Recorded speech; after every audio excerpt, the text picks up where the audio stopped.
Aujourd'hui, nous allons parler du tabou qui consiste à imaginer que l'on puisse se transformer sans changer la manière dont on travaille ensemble, dont on collabore.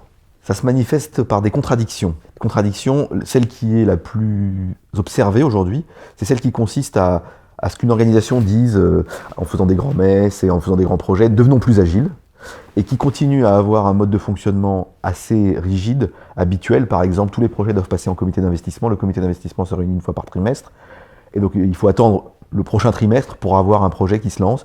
Et donc ça, c'est pas agile. Et donc on dit aux gens, devenez agiles, et on leur met des modes de travail ensemble qui sont très rigides, et du coup, ils ne peuvent pas être agiles.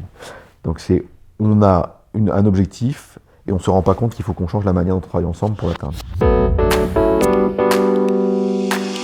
Alors, un exemple concret, fin 2018, dans les services financiers, une société de gestion d'actifs, donc qui était active sur les marchés, a vu les marchés se casser la figure, et ses résultats se dégrader, et donc elle s'est dit qu'il devait inventer de nouveaux produits. Cette société était dirigée par un comité de direction qui se réunissait 1h30 tous les 15 jours de manière très opérationnelle, et le dirigeant se plaignait qu'il n'arrivait pas à se réinventer.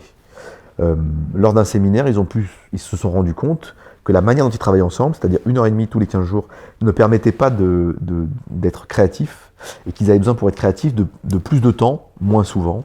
Et donc ils ont décidé tout simplement de se réunir tous les 2 mois, une grosse demi-journée, pour pouvoir explorer, tâtonner, chercher des nouveaux produits. Du coup, ils se sont rendus compte que la manière dont ils collaboraient devait évoluer s'ils voulaient se transformer.